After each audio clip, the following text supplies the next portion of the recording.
Hey, welcome back. It's time for Making a Connection, the Antaira podcast, where we talk about the latest and greatest, well, the hurdles and the equipment out there for industrial Ethernet networks with the man who is, well, if he's not the expert, he's one of them, Dave Zaveski. Welcome, sir. Thank you for inviting me. You just give us real quick, what do you do for Antaira and what does Antaira do? So let's start off with Antaira. So Antaira is a manufacturer of industrial networking equipment. We kind of focus in on Ethernet switches, but we have some wireless, specifically wireless routers, which we'll be talking about today. Right. We also do some other protocols and some old school serial stuff. And what do you do in the company there? You're the guy that goes out and installs it, fixes it, designs it. You're the go-to guy when something doesn't work, or where they got to figure out how to make it work. No. That's we have people for that. No, I love it. So no, I I came through that way. I was the field application engineer years ago, right? And then they suckered me into being a product manager, which has been a great deal. There you go. So now I go and look for new products, and I help promote these products. Okay. Well, today we're going to promote an idea that I hear about, and I didn't think it was that complicated till I started to talk to you about it here, and that is industrial networks. In the old days, a company made, where you're going to use lipstick, because it's always your favorite example, but somebody puts lipstick into a little tube, and there was a machine eventually that designed to do that, fill it up, whatever you do, and measure it and go on to the next one. And assembly line moves down the road. Somewhere along the way, not that long ago, they started saying, it'd be nice if we could talk to that machine. It'd be nice if we could control that machine. It'd be nice if we got data from that machine. How often did it stop? What problems does it experience? Because we've got that line going 24/7. In the old days when the machine broke, somebody had to come out from the machine maker company to Revlon or somebody. Everything stops while we wait for this person to come out, go out and walk down the line and kick it a few times and say, I wonder why that's not working, and then start to take it apart. If you've got real connectivity, all that can be done, right? Yeah, that's exactly correct. And one of the things that's been motivating this whole thing is the cost of labor, or yes, I should say, the availability of cheap labor. Right. With less and less people, I don't know, for anybody that's can go in the Wayback Machine, they might remember Laverne and Shirley. In the beginning of Laverne and Shirley, where they're watching the bottles of beer go by. They're supposed to be inspecting those bottles of beer, right? They're singing. Yeah. So, well, those days are long gone. Those positions are no longer available. It's all automated. So without people being there to see things, how do you manage that line? How do you, whatever that line is producing, right, it gets hard to manage. So you're right. Now we need to see data being fed out of these things, and our products that are out there. The machines are so intelligent that they collect the data, so it's not like it's not there. Right. Lipsticks go by. A lipstick maker, it puts the lipstick in the little holder and then puts the holder in the case. And what kind of data are we tracking? Is it just simply numbers and how speed and efficiency, or are we talking about how many times it breaks or how many rejects we have? It must be other sorts of lots of data they're trying to collect in these things. Sure. It's like you've just hit the jackpot with most of those. Is people, they want to know how many lipsticks or lipstick cases or whatever it is, how many units has this machine produced. Right. But additionally, we want to know how many has it rejected. Right. And it can do that. It has a little lever there that rejects the bad ones. And what you might see is you might have a very low reject ratio, and all of a sudden it gets very high. Yeah. And that can be caused by several things. It could be caused because the machine is kind of malfunctioning or worn, right? It wears a little bit and then it doesn't work right. It could be that some of the raw materials that are brought in are inferior. But they don't fill up so quickly. They jam or they get stuck or whatever. The nozzles that squirt it in, they get stuck or something. Yeah, it could be softer, too soft or too hard, or who knows. But it can, there could be more rejects, and you have to know this. You want to catch this as fast as possible. Right. And if this data is, if you have to go down to the factory floor to see this data once a week, that's too late. Yeah. Right. You want this data streaming. Because I think that goes to the other thing. You mentioned cost. That's clearly part of it. Machines don't get sick. Machines go 24/7. But it's efficiency. It's keeping the line going. I remember as a kid, I worked on assembly lines in Detroit as a summer job. Horrible job, but I got to watch them make cars. And this is the old days. This isn't the Wayback Machine. This is like the 70s or something here. There's no machines doing nothing here. It's all humans doing this and inspecting it, like Laverne and Shirley at the brewery. And what surprised me is how often the line stopped, and the cost.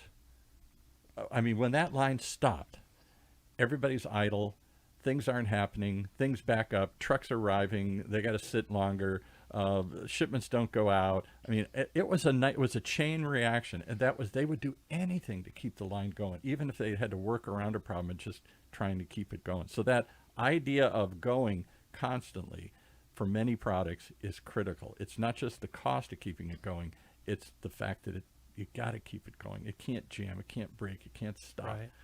And it does. There's a machine. The goop dries up. The goop runs out. The machine, the little cartridges need to be adjusted. They're coming in at an angle, and it's shooting it on the sides of the thing. 100,000 things. I never realized how many things can break down an assembly line. Yeah, or not even break, just wear. Just wear, right. It wears a little bit, and then suddenly the lever doesn't go over quite as far as it did before. Right. So just a small adjustment to one of the pieces on the machine, and boom, you're back in action. Yeah, exactly. So critical feature, you got to keep it going. So got to keep that machine up and running. Got to keep it tuned in as best as it can. And I can't send somebody out to do this, even if they're in the building, to stop the whole thing and climb out there and figure out what's happening is a heck of a lot harder, more costly, less effective than if I can instantly get a bit of data and the machine itself is monitoring, or something's monitoring the machine. And then now we got an extra layer, because we not only got the machines, we got the software. Talk about that, all the software glitches that breaks and... Well, and to have that expert isn't on staff either anymore, because the companies that have these machines, they don't have enough of these machines to have hired a full-time person all the time, because they really need like a team of people to cover 24/7, 365. And the world used to just make, all the cars are made in Detroit. So if I had a machine that I sold to the car companies, I probably was in Detroit, and I could get out to the line. It might take me an hour, but now one line is here, and one line's in China, and one line's in Brazil, and one line's somewhere else. You can't even possibly cover, even if you had all the people, which they don't. So it gets harder and harder and harder. So all this has got to be done remotely. Okay, so what's the problem? We created the internet. Al Gore created the internet, or whoever yes, he did. Whoever claimed to do this. We got this solved. We got smart machines. We got the internet connectivity. We got broadband. The data's coming through constantly. What's the problem? Well, let me tell you, there's some bad people out there on the internet. Yeah.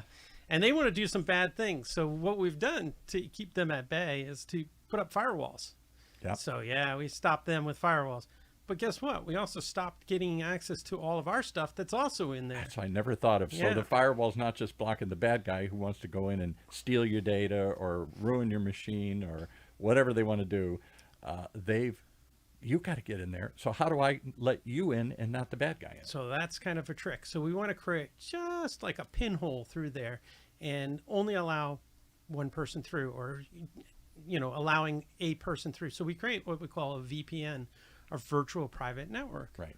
And so the first accomplishment of this VPN is to create a little hole that goes through the firewall and allows someone access through.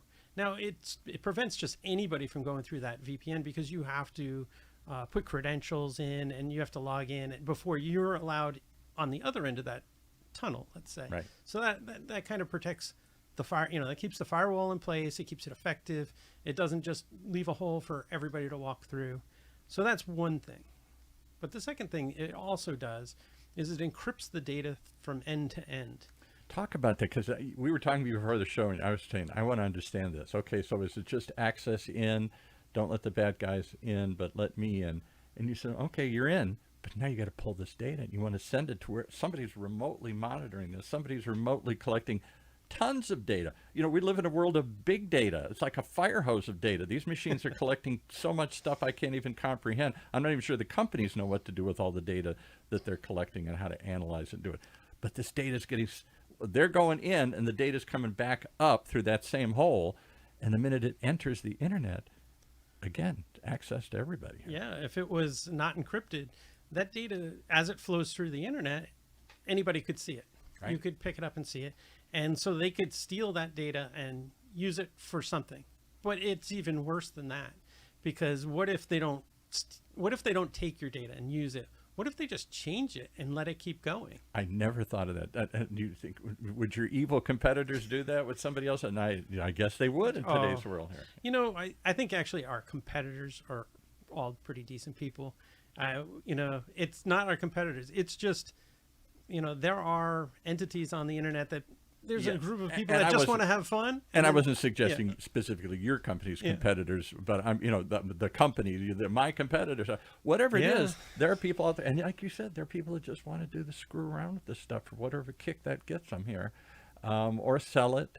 There's a huge market for black market stuff to get data about companies. Data is everything. Data drives the world these days. That's what Google exists. They give you all this, and Facebook, they give you all this free stuff so they can get your data. Yeah, there's nothing free out there. Yeah, right. So data is the key to running companies today here. It's the gold that is sitting at the bottom of the mine, and you guys are the point of connection. You are the place in and the place out. That's, I'm going to say silly because it sounds like I got a multi-gazillion-dollar machine, but it all comes down to that VPN, that pinhole, and the defender at that point that's letting people in and out, that router, right? Yeah, yeah. And you know, the VPNs aren't anything new, and it's not anything unique to us. What we do, though, is we put it in our industrial hardware. So the client end, which would sit inside the machine, you know, the production machine that's making lipstick or building this or making that. Right. We have that built into our machine, the client. And then on the server side, we've built a server that's on the internet to for that thing to connect to. So the data from your machine, your access point, is that the correct way to look at it? It's this little bridge. It's just a VPN client, which is our router that would sit inside the automation machine. Connected to this big machine somehow. Correct. Here. And anything behind it can now go through that tunnel. So it's everything that's behind it. And you've got the extra layer of protection that the data as it comes out of your device, your router, your VPN connector. I just pictured it as sort of like a little connector here, something from the real world to the virtual world. You take that data that's streaming out everything and you put it to your own server? Well, we just take the stream that would come from there into our server, and then we allow you know, someone else to connect another VPN connection also to our server in the sky, and then we just bolt them together. So now they can go through our machine to get to their information.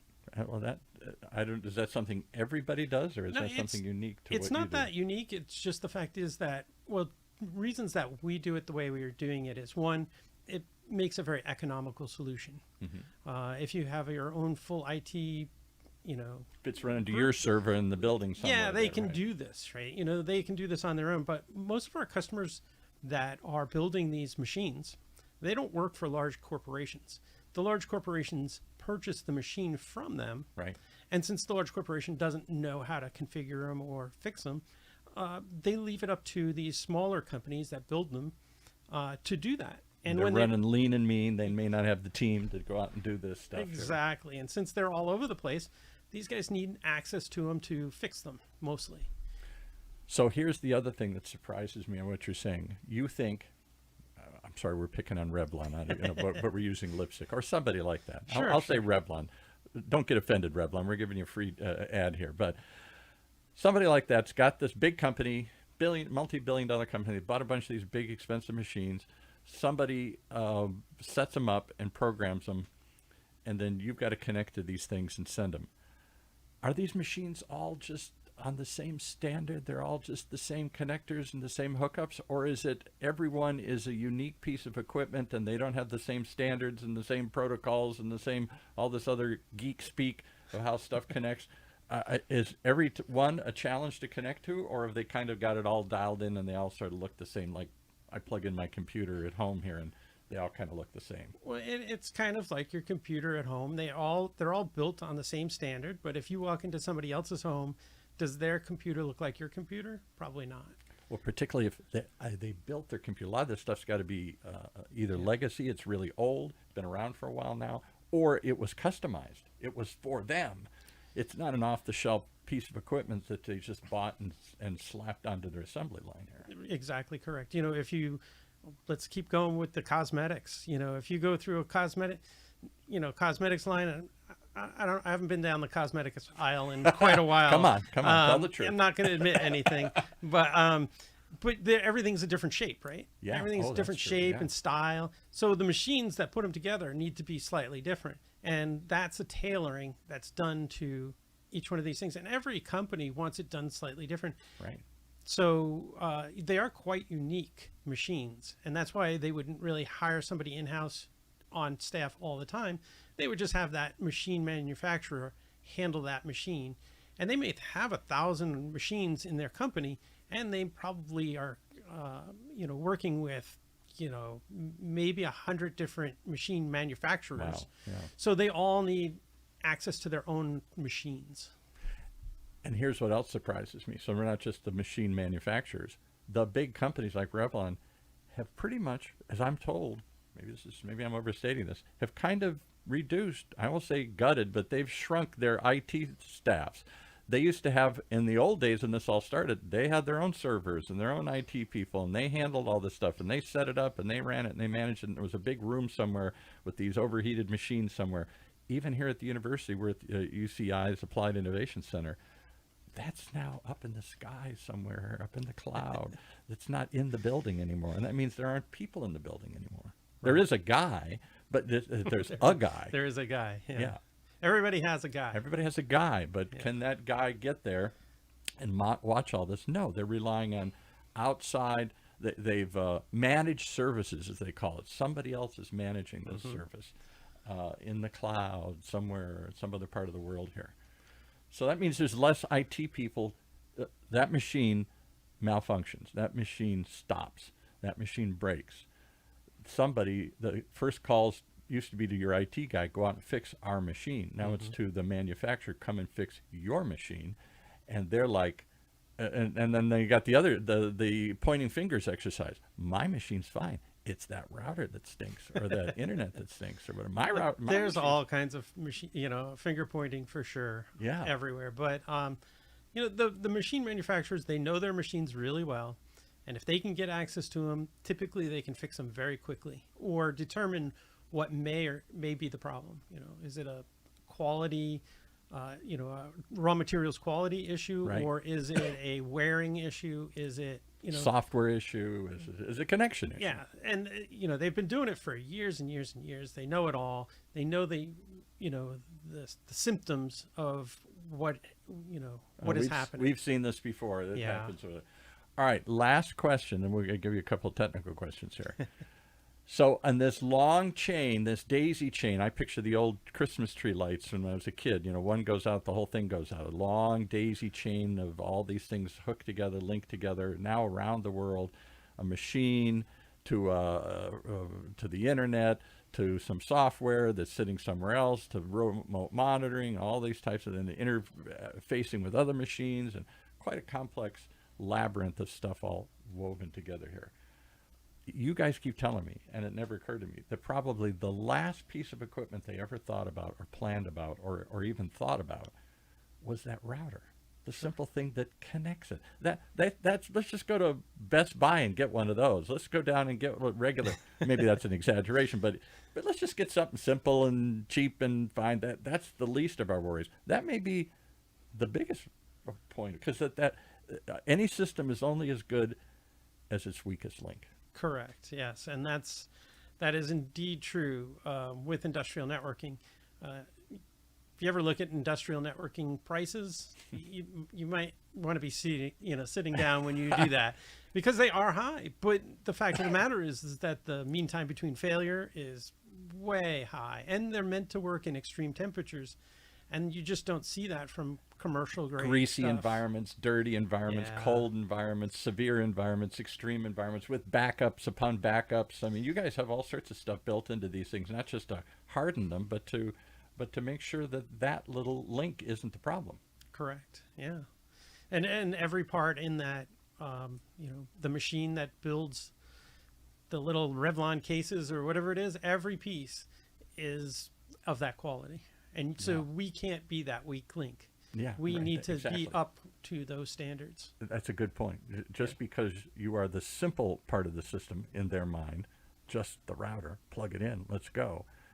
It doesn't mean that it has to be manufactured to a different tolerance standard. Whatever, I'm picturing, something that's cheaply made and something that's well made. There's a lot more Sure. tooling. There's a lot more thought. There's a lot more that goes in, better materials, better manufacturing, and all that kind of stuff. I can't use something cheap with a high-powered, high-priced piece of powerful manufacturing equipment. Right. And yet, do they? Do they try that trick? Everybody tries this once in a while. Like the new guys will always try, a cheaper switch or whatever. Now, most of the machine manufacturers, like I said, have been around for a very long time, and so they know better.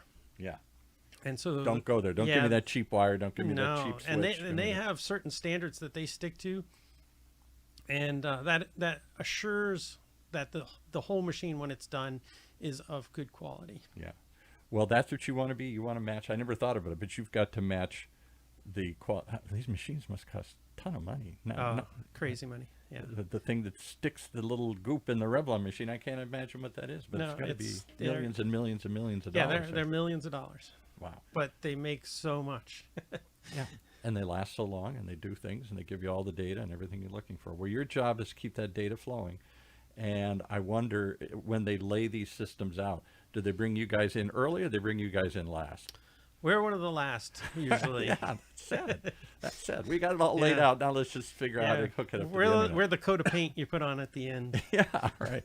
Well, maybe they should rethink that. Maybe they should put you guys up a little higher up the food chain here, because it is critical to keep the connection. Making a connection is what I've learned from this show. It's not just making the connection and maintaining the connection. It's keeping the connection flowing and safe and all these other things that you're talking about here. All right, last couple of questions. People have asked me. I got to say, what is a VPN tunnel? We should have brought that up earlier. That's that little pinhole you're talking about. Yeah, there? so VPN tunnel it's not really a tunnel. Just think of it as a point-to-point connection. So Right. the client is usually inside this machine that we've been talking about that puts things together, and the server side of it is in the cloud. And so you don't just use one; you would use at least two. So, for example, you'd have a VPN connection from this machine to the cloud, and then I might be at home. I might have a VPN connection from my laptop or PC to the cloud, and then they get bolted together in the cloud so that now I can create a connection through that. Now, all it is encrypted data that passes through. They And do call you actually it, have a little ratchet or something here when you bolt it yeah, together? exactly. I don't like Virtual to, ratchet. yeah, I don't like people to see my virtual ratchet, but yeah, that's what I use, and I have a torque wrench too.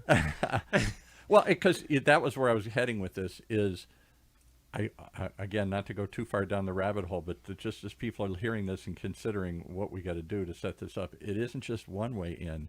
Then there's a million other little pinholes into that along the way. It's a leaky sieve because somebody's sitting at home now. They're not in my tightly controlled corporate VPN accessing that VPN to the machine, that tunnel to the machine. You're at home on a laptop, and people are driving down your street here trying to hack into your house here. Right, but I have an encrypted tunnel, so it's all good It's all and good, safe. even yeah. from your house. From anywhere. Yeah. So you can be anywhere in the world, jump onto the VPN connection, and suddenly have access to whatever's connected to the VPN network. Once again, you have shown me a little pinhole, a little tunnel into a world I never heard about, I don't know anything about, I never think about. I just know that the machines are making this stuff, and somehow they're collecting data from the machines out, and they're sending instructions in, and how that all happens, I never think about. I'll bet Revlon, to a certain degree, doesn't think about it either. They probably spend more time than I do thinking about it, but even still, do they really think through all these critical issues here? I think they're more concerned about quality of their product and throughput. Quantity and quality and all that kind of stuff. Yes. Well, that's why you guys exist. You come in. This is a world I've never heard of before. It's all about making a connection and keeping a connection and keeping it safe. And here's another great example of that. Thank you for joining us here today on the Antaira podcast. Thank you for having me.